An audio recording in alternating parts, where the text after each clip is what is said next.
Hello students, welcome to SMS study centre. आज हम देखने वाले हैं पाइथन लैंग्वेज के अंदर पैरामीटर्स एंड आर्गुमेंट्स कैसे दिए जाते हैं, क्या वो पैरामीटर्स होते हैं और कैसे आर्गुमेंट्स दिए जाते हैं। वो सारी की सारी चीज़ें आज देखने वाले हैं।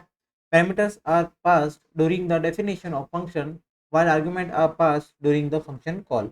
ओके, पैरामीटर क्या होता है? जब आप क्या करते हैं, किसी भी फंक्शन का डेफिनेशन देते हैं तो आप पैरामीटर को पास करते हैं। और while argument are passed means argument को पास किया जाता है जब during the function call means आप जब क्या कर रहे हैं, किसी भी फंक्शन को कॉल कर रहे हैं। ओके, ये था पैरामीटर और आर्गुमेंट के बीच में डिफरेंस।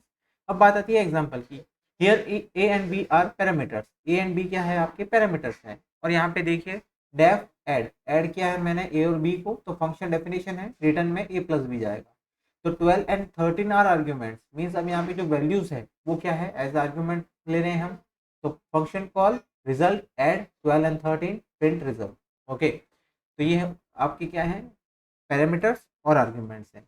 अब बात आती है, there are three types of Python function arguments using which we can call a function. कौन कौन से हैं? फर्स्ट है आपका डिफॉल्ट आर्ग्यूमेंट, सेकंड है आपका कीवर्ड आर्ग्यूमेंट, थर्ड है वेरिएबल लेंथ आर्ग्यूमेंट।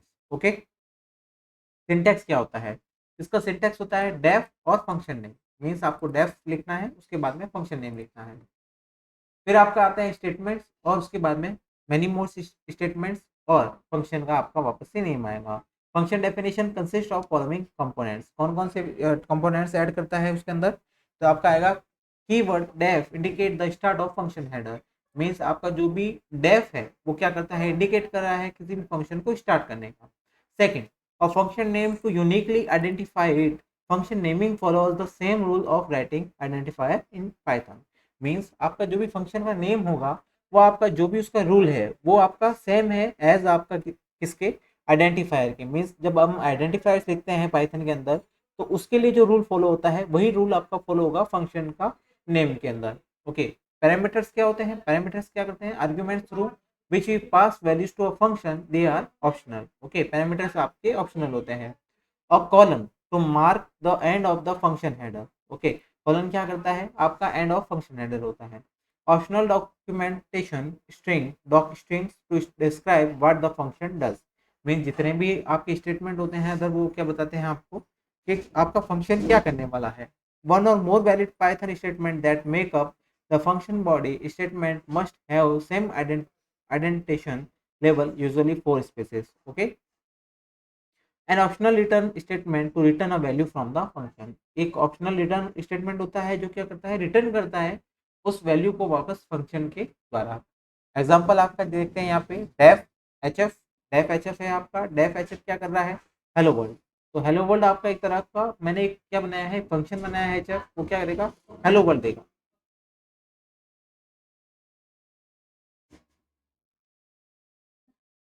एक फंक्शन बनाया है डेफ एच एफ, तो एच एफ क्या कर रहा है आपका, हेलो वर्ल्ड लिखेगा। Okay, in above example we are just trying to execute the program by calling the function, so it will not display any error and no output on the screen but get executed। Means आपका ये output नहीं दिखाएगा लेकिन क्या कर रहा है, execute जरूर हो जाएगा। क्यों हो जाएगा? क्योंकि इसके अंदर हमने प्रिंट नहीं दिया है। तो to get the statement of function need to be use print. हम जैसे ही प्रिंट देंगे तो प्रिंट करने पे क्या होगा, आपका जो भी आउटपुट है आपको आपके डिस्प्ले के ऊपर शो हो जाएगा। अब कॉलिंग फंक्शन इन पाइथन, किसी भी फंक्शन प्रोग्राम के अंदर कॉल कैसे करते हैं। ओके, तो def H F print hello world H F, output आपका हेलो वर्ल्ड आएगा। ओके, अब def H F print H W. Okay, और प्रिंट आपने क्या है, जी एच के जे मीन्स कुछ भी, एनीथिंग। ओके, और एच एफ आप जैसे H F and H F करते हैं तो आपका क्या आएगा, एच डब्ल्यू जी एच के एफ आई जी। मीन्स जो भी आउटपुट है वो आपको तीन दिखाना है, एक ये दूसरा और ये तीसरा। जितनी बार आपने कॉल किया है, ये फर्स्ट टाइम कॉल किया है, ये सेकंड टाइम कॉल किया है, ये थर्ड टाइम कॉल किया है, जितनी टाइम्स आप कॉल करेंगे या जितना टाइम्स आप उसको बार बार रिमाइंडर करेंगे या रिकॉल करेंगे फंक्शन को, तो आपका उतने ही आप आउटपुट वहाँ पे जनरेट होने वाले हैं। ओके, यहाँ मैं ऐड करता हूँ किसी टू वेरिएबल्स को, तो यहाँ पे सी के अंदर मैं एक्स प्लस वाई डालने वाला हूँ। ओके, तो ऐड क्या जाएगा, यहाँ पे ऐड हो जाएगा वो एक्स और वाई वैल्यू को और प्रिंट कर देगा सी को। जैसे ऐड करता हूँ 5 एंड 4 तो आउटपुट रहने वाला है 9। ओके, और भी कुछ एग्जांपल हैं वो देख लेते हैं। जैसे add x plus y and return c, तो ऐड 5 + 4 तो रिटर्न आपका 9 आ जाएगा। मीन्स आपका जो रिटर्न होता है वो एज क्या है, आपका ऑप्शनल वैल्यू होती है यहाँ पे। ओके, डेफ एड सब एक्स वाई, और एक्स वाई को मैंने सी के अंदर पुट ऑन किया है और डी के अंदर एक्स माइनस वाई को, तो रिटर्न सी एंड डी क्या है। तो जैसे ही हम यहाँ आउटपुट के अंदर ऐड सब को कॉल करते हैं, ऐड सब को जैसे ही कॉल किया है तो आउटपुट के अंदर हमें क्या आएगा यहाँ पे 10 + 5 15 और 10 - 5 5। ओके, ये दोनों आउटपुट हमें शो होंगे। The return statement is use to exit a function and go back to the place from where it was called. Okay, return क्या करता है आपका, जिस फंक्शन ने हमें कॉल किया था, मीन्स जहाँ से वो फंक्शन कॉल होता है वो वापस वहीं पे चला जाता है और उसके आगे की जितनी भी स्टेटमेंट है उसको रन करता है। This statement can contain expression which gets evaluated and the value is returned. If there is no expression in the statement or the return statement itself is not present inside a function, then the function will return the none object. Okay, अगर आपका यहाँ पे return statement नहीं होता है तो आपका जो फंक्शन है वो क्या रिटर्न करेगा, आपको नन ऑब्जेक्ट रिटर्न करेगा। जैसे मैं रिटर्न करता हूँ डेफ एच एफ और रिटर्न एच डब्ल्यू, तो प्रिंट एच डब्ल्यू पे होने पे आपका क्या आएगा, मीन्स एच एफ करने पे क्या आएगा, आपका एच डब्ल्यू आने वाला है। ओके, फिर वापस मैं रिटर्न करता हूँ तो यहाँ देखिए आउटपुट के अंदर यहाँ पे कुछ भी नहीं आया है, मैंने यहाँ पे रिटर्न एच डब्ल्यू किया है। ओके, तो रिटर्न एच डब्ल्यू करने पे क्या आएगा, कोई भी रिटर्न स्टेटमेंट नहीं है यहाँ पे, तो रिटर्न कोई स्टेटमेंट नहीं है तो यहाँ पे आउटपुट में आपका नल आएगा। यहाँ देखिए ये नल है, नल का मीन्स यहाँ पे कोई भी वैल्यूज नहीं है। ओके, अब बात आती है न्यू फंक्शन की। जैसे def hello f return hello college, print hello f upper dot upper. Okay, तो हेलो कॉलेज मीन्स मैंने जैसे ही फंक्शन को अपर केस में चेंज करने के लिए डॉट अपर लगाया है, तो वो रिटर्न क्या कर रहा है, उसका जो अपर पार्ट है, मीन्स जो आप क्या कर रहे हैं उसको कैपिटल लेटर में उसको चेंज करके भेज देगा। ओके, जैसे हेलो कॉलेज। ओके, अब पासिंग आर्ग्यूमेंट्स, आर्ग्यूमेंट को पास कैसे किया जाता है। रिटर्न हेलो, हेलो के अंदर आपने विश को क्या किया है, एज अ पैरामीटर भेजा है, तो रिटर्न क्या करेगा, null dot format wish. Okay, print hello SMS, तो आपका आउटपुट आएगा SMS. Okay, here the function wish has two parameters. Since we have called this function with two arguments, it runs smoothly and we do not get any error. If we call it with different numbers of arguments, the interpreters will give errors. Okay, जैसे मैं करता हूँ def wish name, this function greets to the person with the provide message, print hello name plus this message sms good morning. Okay, तो output में क्या आएगा, hello SMS good morning. Okay, तो आपका नेम क्या था, यहाँ पे एसएमएस था, इसलिए hello SMS good morning. Okay, below is a call to this function with one and no arguments along with their respective error messages. Okay, जैसे मैं विश करता हूँ एसएमएस, ओनली वन आर्ग्यूमेंट है, तो टाइप एरर क्या आएगा, wish missing one required positional argument message. Okay, wish के बाद में अगर मैं कोई भी आर्ग्यूमेंट नहीं देता हूँ तो टाइप एरर क्या आएगा आपका, wish missing two required position arguments name and message. Okay, def hello करता हूँ, def hello wish and hello, तो यहाँ पे hi null values dot format wish and hello, तो प्रिंट क्या करेगा आपका, हेलो एसएमएस कॉलेज, आएगा हाई एसएमएस कॉलेज। ओके, अब बात आती है कीवर्ड आर्ग्यूमेंट की। कीवर्ड आर्ग्यूमेंट क्या होता है, when we call a function with some values, these values get assigned to the argument according to their position. Python allow function to be called using keyword arguments. When we call function in this way, the order of arguments can be changed. Okay, if you have some function with many parameters and you want to specify only some of them, then you can give values for such parameter by naming them. This is called keyword argument. Means आप क्या चाहते हैं, आपके पास बहुत सारे parameters हैं लेकिन आप क्या करना चाहते हैं, you want to specify only some of them, मतलब उसमें से कुछ को ही क्या करना चाहते हैं आप स्पेसिफाई करना चाहते हैं। Then you can give values for such parameters, आप उसको क्या करेंगे, वैल्यूज दे देंगे। ओके, एंड उसको नेम दे देंगे, तो जो भी आप नेमिंग दे रहे हैं या वैल्यूज दे रहे हैं उसको बोला जाता है keyword arguments. Okay, we use the name instead of position, which we have been using all along to specify the argument to the function. There are two advantages. कौन कौन से advantages हैं यहाँ पे, one, using the function is easier since we do not need to worry about the order of the arguments, and two, we can give values to only those parameters which we want, provided that the other parameter have default argument values. Okay, यहाँ देखिए जैसे def मैंने क्या है, function के अंदर a B को मैंने 5 दिया है और सी को 10 दिया है, तो मैंने यहाँ पे कीवर्ड आर्ग्यूमेंट दिया है, मींस कोई भी एक कीवर्ड को स्पेसिफाई किया है, जो आपका बी है जो 5 रहेगा और सी रहेगा 10। Okay, print a is a and b is b and c is c. Okay, तो आपका फंक्शन में 3 एंड 7 देता हूँ, function 25, c 24, function c 50 and a 100।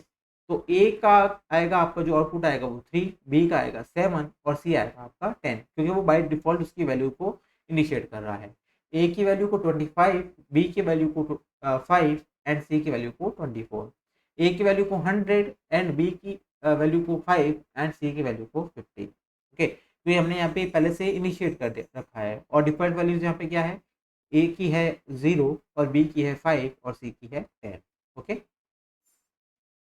अब यहाँ पे क्या कहना चाहता है, the function name funk has one parameter without default argument values followed by two parameters with default argument values. यहाँ देखिए पहला, यहाँ पे आपने क्या कर रखा है, ए और बी को दो वैल्यूज दी है, इसलिए यहाँ पे क्या करेगा, ए और बी की वैल्यूज को यहाँ पे तो पुट करेगा और सी की वैल्यू को डिफॉल्ट बाय डिफॉल्ट वहां से पिकअप करेगा। Second, if the first uses function 37, the parameter get the value 3, the parameter B get the value 5 and C get the default value of 10। Okay, in the second uses, second के अंदर क्या किया हमने, ए को 25, C को 24, the variable A gets the value 25 due to the position of argument, then the parameter c gets the value of 24 due to the naming of that is keyword argument, the variable to b get the default value of 5। Okay, ए के अंदर हमने क्या डाला है 25, क्योंकि यहाँ पे इसकी पोजीशन ए पे है, और यहाँ पे सी में मैंने यहाँ पे कीवर्ड आर्ग्यूमेंट दिया है। तो कीवर्ड आर्ग्यूमेंट क्या करता है, मैंने उसको नेमिंग दिया है, स्पेसिफाई किया है, तो सी के अंदर 24 जाएगा और जो बी है वो आपका बाय डिफॉल्ट वैल्यू आएगा 5। In the third uses funk c is 50, a is 100, we use keyword argument completely to specify the values. Notice that we are specifying values for parameter c before that for a, even though a is defined before c in the function definition। okay, c को मैंने define किया है, a को define किया है, लेकिन जो b है, b की वैल्यूज बाय डिफॉल्ट यहाँ पे क्या आएगी, वो आने वाली है 5। ओके, यहाँ पे देखिए def function b is 5, c is 10 और a को हमने कुछ भी नहीं दिया है, तो so error non default argument follows default argument. Okay, def print name, name first, name second, this function print the name, print first plus add name to our friends। okay, calling the function, जैसे मैं नाम a और b देता हूँ तो output आएगा b and a are friends, means क्या कर रहा है, b और a क्या है, फ्रेंड्स है। डिफॉल्ट आर्ग्यूमेंट क्या होता है, फंक्शन आर्ग्यूमेंट क्या have default values in Python, we can provide a default value to an argument by using the assignment operator. Okay, जैसे मैं करता हूँ डेफ हेलो विश और नेम के अंदर यू डालता हूँ, तो रिटर्न डॉट फॉर्मेट विश और नेम के अंदर क्या आना चाहिए, आपका प्रिंट हेलो आएगा, गुड मॉर्निंग। तो गुड मॉर्निंग यू मीन्स आपका जो भी आउटपुट था वो क्या था, डिफॉल्ट था, नेम उसका डिफॉल्ट क्या है, यू है, इसलिए यहाँ पे गुड मॉर्निंग यू आया है। अब मैं यहाँ करता हूँ डेफ हेलो विश और नेम को यू, तो रिटर्न आपका डॉट फॉर्मेट के अंदर क्या आना चाहिए, हेलो गुड मॉर्निंग निरोशा आना चाहिए। ओके, तो यहाँ आएगा गुड मॉर्निंग निरोशा। ओके, अब यहाँ पे any number of argument in function can have a default value, but once we have a default argument, all the argument to its right must also have default values। this means to say non-default argument cannot follow default arguments। for example, if we had defined the function header above as okay, means हम क्या करते हैं, हमारा जो भी default values हैं हम क्या करते हैं, उनको पहले से डिफॉल्ट वैल्यूज को आगे रखते हैं, जैसे मैं नेम यू, उसके बाद में नॉन डिफॉल्ट वैल्यूज जैसे कि विश। ओके, तो syntax error, non default argument follow default argument, क्या करते हैं, नॉन डिफॉल्ट आर्ग्यूमेंट फॉलो करेंगे डिफॉल्ट आर्ग्यूमेंट को। तो जैसे मैं डॉट यहाँ करता हूँ डेफ शम, उसके बाद में a equals to 4, b equals to 2, 2 is supplied as default argument। okay, this function will print sum of two numbers, if the argument are not supplied it will add the default values। okay, a plus b 1 and 2, तो आपका output आएगा 3 और 6 आने वाला है। अब यहाँ पे बात आती है वेरिएबल लेंथ आर्ग्यूमेंट की। ओके, वेरिएबल लेंथ आर्ग्यूमेंट क्या होता है, sometimes you may need more argument to process function than you mentioned in the definition।